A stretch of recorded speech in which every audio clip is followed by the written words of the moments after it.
Assalamu alaikum to dear all students of class 6. This is your teacher Miss Tahniyat, and I hope that you all will be fine and safe at your homes. In our today's first session of science, I am going to re-explain you all the unit number 9, which is solution and suspension. So take out your books and open page number 86. In this chapter, I will explain you some important topics. As you all know, we have read it in our class, but in this online session, I am going to explain it again. So, first of all, I will read it and then explain you all. इस session में मैं आपको इस chapter के इस unit number 9 के कुछ important topics explain करूँगी. First I am going to read this. Solutions are of great importance in the life. Solutions की जो है वो हमारी ज़िंदगी में काफ़ी अहमियत होती है. And practical activities of man. और एक आदमी, एक इंसान की प्रैक्टिकल एक्टिविटीज़ में और उसकी ज़िंदगी में सॉल्यूशंस की काफ़ी अहमियत होती है. यहाँ पर आप लोग कुछ सॉल्यूशंस देख सकते हैं. We take a cup of tea. हम चाय का कप पीते हैं. ऑरेंज जूस और मिल्क इन द मॉर्निंग. या कोई ऑरेंज जूस पीता है या कोई मिल्क पीता है.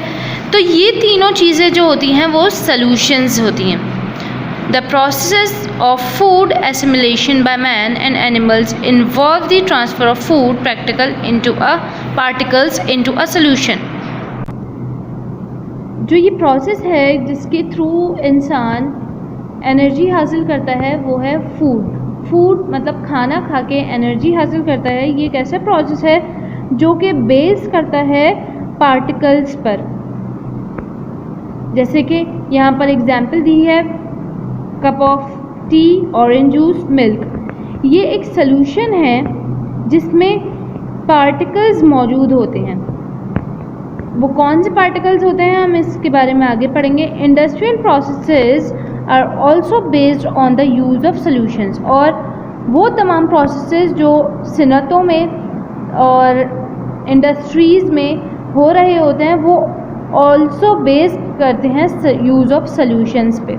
वहाँ पे भी डिफरेंट काइंड्स ऑफ सॉल्यूशंस मौजूद होते हैं जिस पे तमाम प्रोसेसेस वहाँ पर चल रहे होते हैं.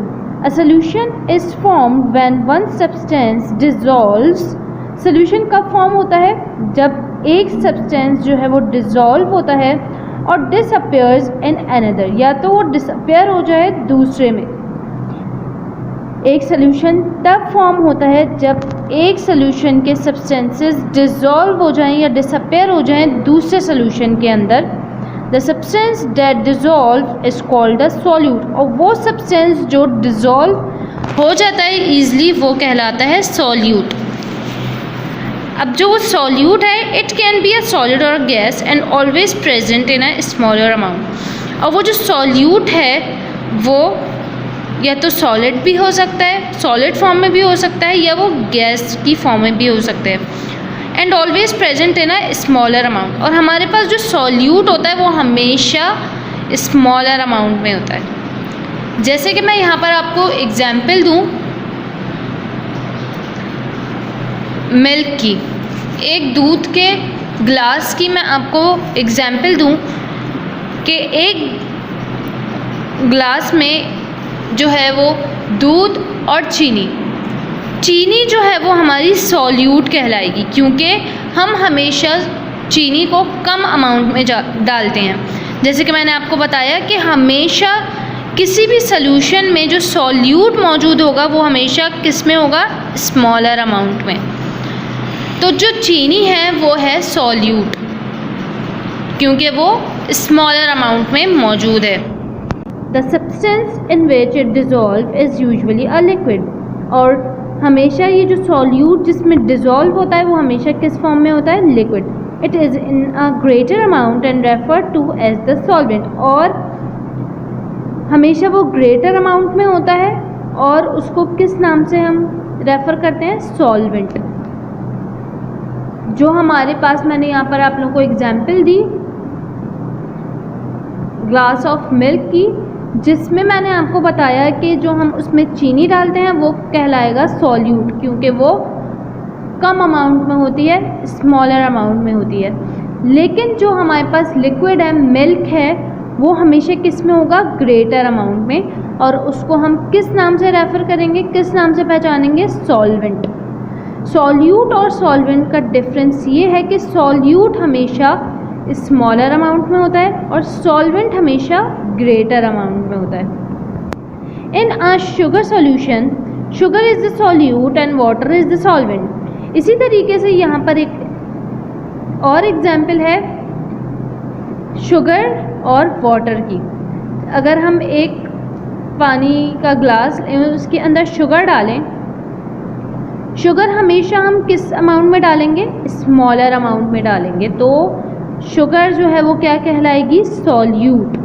और जो वाटर होगा वो हमारा कहलाएगा सॉल्वेंट, क्योंकि शुगर जो है वो कम अमाउंट में हम डालेंगे और वाटर जो हमारा सॉल्वेंट है वो हमेशा ग्रेटर अमाउंट में होगा। यहाँ पर सॉल्यूट और सॉल्वेंट जब आपस में कंबाइन होते हैं तो वो एक बनता है सॉल्यूशन। जैसे कि शुगर सॉल्यूट है, वाटर सॉल्वेंट है, तो ये इससे क्या बना? Sugar solution. शुगर हमेशा कम अमाउंट में होगी तो ये है सॉल्यूट। वाटर जो है वो ग्रेटर अमाउंट में होगा, इसलिए है ये सॉल्वेंट। शुगर और वाटर जो मिलके सॉल्यूशन बनाता है वो कहलाएगा हमारे पास sugar solution. Now come on page number 87. On page number 87 we have two topics. Number 1 is different types of solution and 2 is soluble and insoluble substances. First I will read this. Different types of solution मतलब कि हमारे पास जो मुख्तलिफ type के solutions होते हैं हम यहाँ पर उसके बारे में पढ़ेंगे। Usually a solution is thought only of a solid or liquid dissolved in a liquid. यहाँ पर हमने जो एक नॉर्मली बात पढ़ी वो ये पढ़ी कि सॉल्यूशन जो होगा वो नॉर्मली सॉलिड या लिक्विड का होगा, जो कि डिज़ोल्व फॉर्म में होगा, किस में? लिक्विड में। Example common salt dissolving in water, जैसे कि सॉल्ट अगर हम उसको पानी में डिज़ोल्व करें, सॉल्ट जो कि है वो है हमारे पास सॉलिड फॉर्म में, और लिक्विड फॉर्म में क्या है? वाटर। यही बात हमने पहले भी पढ़ी। Alcohol dissolve in water, however these are not the only types of solution. यही सिर्फ जो है वो सोल्यूशन की टाइप्स नहीं है। As we know there are 3 states of matter, और जैसे कि हमें ये बात पता है कि मैटर की 3 स्टेट्स होती हैं। ये बात आपने प्रीवियस चैप्टर्स में भी पढ़ी होगी। तो 3 स्टेट्स ऑफ मैटर कौन सी होती हैं? Number 1 is solid, liquid and gas. So by the combination of these 3 states different types of solutions are form. और जब इन तीनों स्टेट्स ऑफ मैटर को जब हम कंबाइन करते हैं तो हमारे पास different kinds of solutions formed होते हैं, मतलब कि मुख्तलिफ किस्म के सॉल्यूशंस बनते हैं। अगर हम कभी सॉलिड और लिक्विड को सिर्फ कंबाइन करें तो हमारे पास एक न्यू सॉल्यूशन बनेगा। जब हम सॉलिड और गैस को अगर फॉर्म करें आपस में तो एक न्यू सॉल्यूशन बनेगा। अगर हम लिक्विड और गैस को हम आपस में कंबाइन करें तो हमारे पास एक न्यू टाइप ऑफ सॉल्यूशन बनेगा। तो वो ये 3 स्टेट्स ऑफ मैटर हैं जिसके through different types of solution form होते हैं किसी भी 2 स्टेट्स को इस्तेमाल करते हुए। जैसे कि प्रीवियसली मैंने आप लोगों को बताया, अगर मैं एग्जांपल दूँ सॉलिड और लिक्विड की, सॉलिड में हमने लिया था शुगर। शुगर एक सॉलिड सब्सटेंस है, और लिक्विड में हमने लिया था वाटर, या अगर मिल्क की मैं बात करूँ तो हमने इन दोनों को जब हमने कंबाइन किया था तो हमारे पास एक ग्लास ऑफ मिल्क बना था। नॉर्मली ऐसा ही होता है कि जब हम एक ग्लास ऑफ मिल्क में शुगर डालते हैं, शुगर जो कि सॉलिड स्टेट में होती है, और लिक्विड स्टेट में जब हम मिल्क डालते हैं तो हमारे पास जो एक सॉल्यूशन बनता है वो हमारे पास बनता है ग्लास ऑफ मिल्क का। So by the combination of these three states different types of solutions are formed. तो इस तरीके से जब हम इन तीन different types of matters को, three different states of matter को जब हम combine करते हैं तो हमारे पास different types of solutions formed हो जाते हैं. Table 9.1 shows some more common combinations and examples of the different types of solutions. और यहाँ पर आप लोग 9.1 में ये टेबल देख सकते हैं कि जहाँ पर डिफरेंट स्टेट्स ऑफ मैटर को कंबाइन करते हुए हमारे पास जो सॉल्यूशंस फॉर्म हुए हैं वो ये हैं. जैसे कि स्टेट ऑफ सॉल्यूट हमारे पास सॉलिड में थी, स्टेट ऑफ सॉल्वेंट लिक्विड में थी, तो हमारे पास बना शुगर सोल्यूशन. या दूसरा एक सोल्यूशन है सोडियम क्लोराइड सॉल्ट सोल्यूशन. हमने यहाँ पर पहले जो है वो शुगर के बारे में पढ़ा था, शुगर और वाटर के बारे में. इसी तरीके से यहाँ पर जब हमने एक सब्सटेंस सॉलिड फॉर्म में लिया, सॉलिड फॉर्म में हमने क्या लिया, शुगर, और लिक्विड फॉर्म में जब हमने वाटर या ग्लास ऑफ मिल्क लिया तो हमारे पास इस तरीके से शुगर सोल्यूशन बनेगा. नेक्स्ट हमारे पास है लिक्विड जो कि सॉल्यूट है और स्टेट ऑफ सॉल्वेंट में भी लिक्विड मौजूद है. इसी तरीके से इसकी स्टेट ऑफ सोल्यूशन भी लिक्विड ही कहलाएगी. जैसे कि एग्जांपल्स ऑयल इन एदर और विनेगर मिक्स इन वाटर. तो हमारे पास विनेगर भी हमारे पास जो है वो लिक्विड फॉर्म में है और वाटर भी जो है वो लिक्विड फॉर्म में है. तो हमने यहाँ पर दोनों जो सब्सटेंसेस लिए हैं वो लिक्विड के ही लिए हैं, तो हमारा स्टेट ऑफ सोल्यूशन भी लिक्विड ही रहेगा. इसी तरीके से नेक्स्ट हमने गैस और लिक्विड का बनाया तो हमारे पास लिक्विड सोल्यूशन बनाया.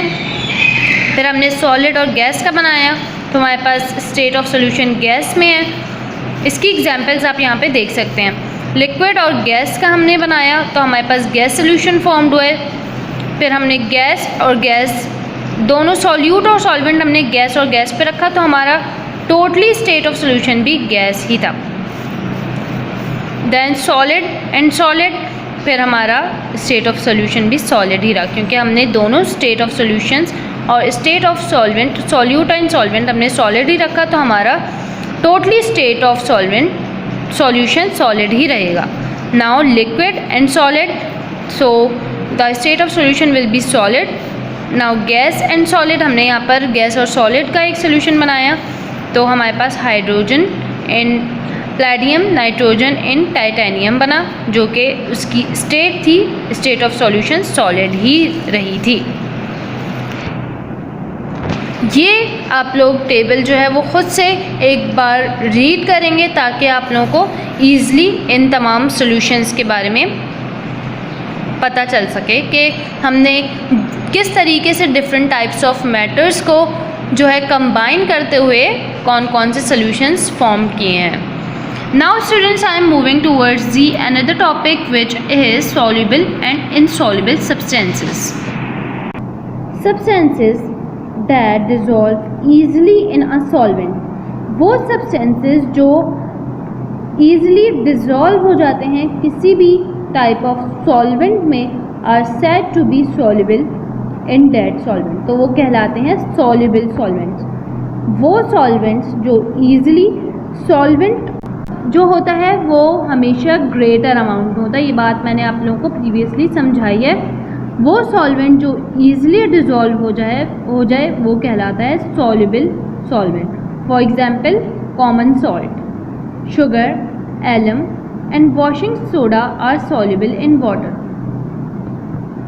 वो तमाम ऐसे सॉल्वेंट्स, जैसे कि सॉल्वेंट मैंने आप लोगों को बताया था हमेशा ग्रेटर अमाउंट में होता है. जैसे कि ग्लास ऑफ वाटर में अगर हम शुगर सोल्यूशन डालें, शुगर जो है हमेशा हम स्मॉलर अमाउंट में डालते हैं, और सॉल्वेंट जो होता है वो हमेशा ग्रेटर अमाउंट में होता है. तो ऐसे सॉल्वेंट जो ईजिली डिज़ोल्व हो जाएं सब्सटेंसेस में वो कहलाते हैं soluble solvent. For example common salt easily water में डिज़ोल्व हो जाता है. Sugar, alum and washing soda are soluble in water. ये हमारे पास 4 to 5 एग्जाम्पल्स हैं जो ईजिली सॉल्युबल होती हैं वाटर में, ईजिली डिज़ोल्व हो जाती हैं. तो ऐसे सब्सटेंसेस जो ईजिली डिज़ोल्व हो जाते हैं हमारे वाटर में वो कहलाते हैं soluble substances. A solution in which water is the solvent is known as an aqueous solution. ऐसा solution जिसमें water जो है वो solvent के तौर पे इस्तेमाल होता है वो कहलाता है aqueous solution. Water is the most common solvent because it can dissolve most of the substances. Water पानी जो है वो एक बहुत ही common solvent है just because it can dissolve most of the substances, क्योंकि इसमें easily बहुत सारे सब्सटेंसेस डिज़ोल्व हो सकते हैं. It is also known as the universal solvent, और इसी वजह से इसको यूनिवर्सल सॉल्वेंट कहा जाता है. ये हमारे पास एक क्वेश्चन भी था, अगर आप लोगों को याद हो कि Y water is called the universal solvent, कि वाटर को क्यों यूनिवर्सल सॉल्वेंट कहा जाता है. तो क्यों कहा जाता है? Water is the most common solvent. Water जो है वो बहुत ही आम सा सॉल्वेंट है, क्योंकि वो ईज़िली जो है वो सब्सटेंसेस को अपने अंदर डिज़ोल्व कर लेता है. जैसे कि अगर हम एग्जांपल लें सॉल्ट की, शुगर की, एलम की, तो ये ईज़िली अपने अंदर इसको डिज़ोल्व कर लेता है और इसी वजह से इसको यूनिवर्सल सॉल्वेंट कहा जाता है. ये कोई स्पेसिफिक एक सब्सटेंस को अपने अंदर डिज़ोल्व नहीं कर रहा. यहाँ पर मैंने आपको 4 एग्जांपल्स दिए हैं, जैसे कि सॉल्ट की, शुगर की, एलम की एंड वॉशिंग सोडा की, जो कि ईज़िली डिज़ोल्वेबल होते हैं वाटर में, और इसी बिना पर जो है वाटर को यूनिवर्सल सॉल्वेंट कहा जाता है. सो स्टूडेंट्स, मैंने जो आप लोगों को इस सेशन में जो टॉपिक समझाए हैं वो था हमारे पास सॉल्यूशंस. सॉल्यूशंस में हमारे पास सॉल्यूट और सॉल्वेंट जो है वो 2 बहुत ही अहम सब्सटेंसेस हैं कि जिससे बनकर हमारे पास एक सॉल्यूशन फॉर्म होता है. एक सॉल्यूशन क्या होता है? वो चीज़ें जो हम आम तौर पर अपनी डेली रूटीन में इस्तेमाल कर रहे होते हैं, जैसे कि glass of water, glass of juice, milk और टी, कप ऑफ टी. ये ऐसे सॉल्यूशंस हैं जो हम नॉर्मली अपनी डेली रूटीन में इस्तेमाल कर रहे होते हैं. ये ऐसे सॉल्यूशंस होते हैं कि जो 2 सब्सटेंसेस से मिलके बनते हैं, और वो 2 सब्सटेंसेस होते हैं सॉल्यूट एंड सॉल्वेंट. सॉल्यूट के बारे में मैंने आपको ये बताया कि सॉल्यूट जो होता है वो ईज़िली डिज़ोल्वेबल होता है किसी भी टाइप ऑफ सॉल्यूशन में, और सॉल्यूट जो होता है वो हमेशा स्मॉलर अमाउंट में होता है. यहाँ पर जैसे कि इस एग्जाम्पल में आप लोग देख सकते हैं, सॉल्यूट जो है वो ये सब्सटेंस है जो कि स्मॉलर अमाउंट में है, और नेक्स्ट जो है वो हमारा है सॉल्वेंट. सॉल्वेंट जो है वो हमेशा ग्रेटर अमाउंट में होता है. ऐसा सब्सटेंस जो हम ग्रेटर अमाउंट में एक सोल्यूशन में डाल रहे होते हैं, जैसे कि यहाँ पर सॉल्वेंट आप देख सकते हैं कि ये बीकर में ये ग्रेटर मतलब ज़्यादा अमाउंट में यहाँ पर हमें नज़र आ रहा है, तो ये है सॉल्वेंट. कि किसी भी किस्म के सोल्यूशन में जब सॉल्यूट और सॉल्वेंट मिलकर एक न्यू सोल्यूशन फॉर्म कर रहे हो वो हमारा कहलाता है सोल्यूशन. सॉल्यूट हमेशा कम अमाउंट में होता है और सॉल्वेंट हमेशा हमारे पास ग्रेटर अमाउंट में होता है.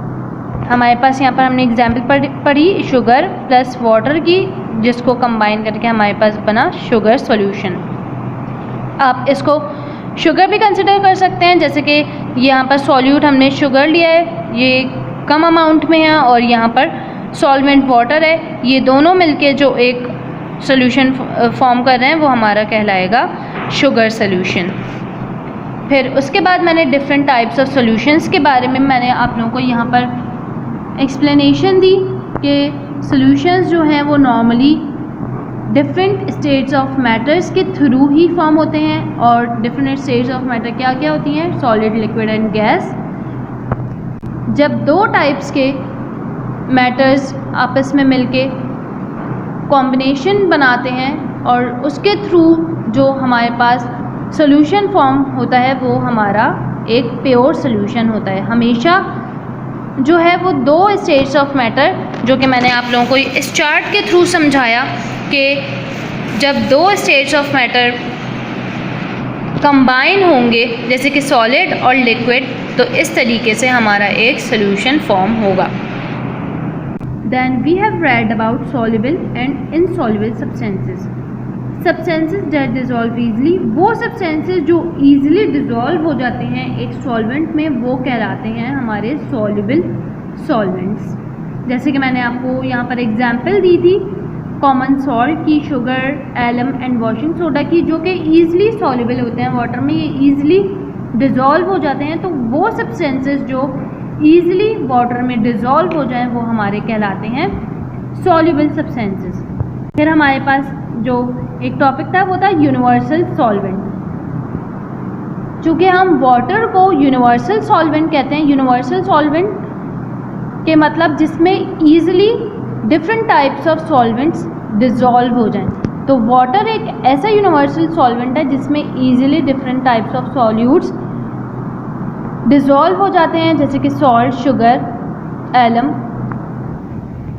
And washing soda. ये ईजिली डिज़ोल्वेबल हैं हमारे वाटर में और इसी वजह से वाटर को यूनिवर्सल सॉल्वेंट कहा जाता है। So students, you all also can read this at your homes, and I hope that you all have understood all these topics very well. Now the time of the today's session has been ended here. Till then, stay safe and stay at your homes. Allah Hafiz.